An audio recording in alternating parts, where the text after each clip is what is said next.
Kondisi produksi karet nasional terus mengalami penurunan dalam beberapa tahun terakhir. Salah satu penyebabnya adalah konversi lahan karet menjadi tanaman lain dan penyakit pada tanaman. Kondisi ini juga terjadi di Provinsi Sumatera Selatan.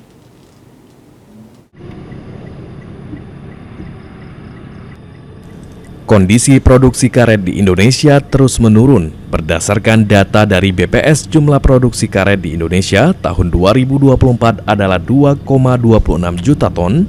Kondisi ini jauh menurun dari tahun 2017 sebesar 3,8 juta ton.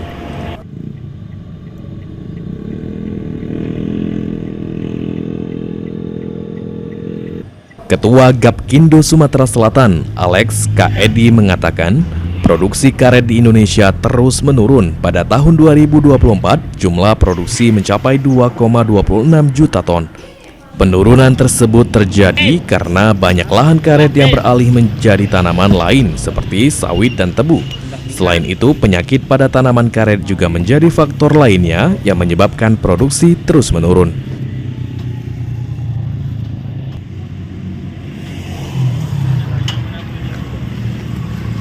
Menurutnya, hilirisasi merupakan hal penting untuk perkebunan karet agar produksi karet tetap terjaga. Banyak karena petani sudah patah hati. Karet harganya rendah, susah kena penyakit, tidak ada pertolongan untuk mereka, sehingga mereka mulai memotong kebun-kebun mereka. Mungkin di desa-desa kita lihat bahwa mereka convert ke sawit, ke ubi kayu, ke gula pasir, ke tebu segala macam. Nah, kami menghargai dan sangat berterima kasih kepada Bapak beliau berdua ini. Beliau berdua ini kan mengadakan riset, mengadakan penelitian untuk mengatasi persoalan ini.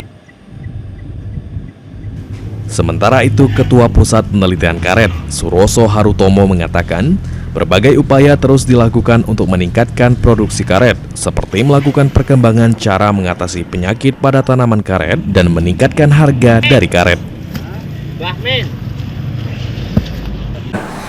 Atau berbasis biologi. Nah, kita memang sedang dua-duanya sedang kita kembangkan, sedang kita formulasikan. Kita harap sudah uji coba lapangan juga. Ini ya kita harap dalam dalam jangka waktu yang tidak terlalu lama itu bisa segera ada solusi. Gitu. Memang ada dua pendekatan kita, ada yang berbasis chemical dan berbasis biogisida.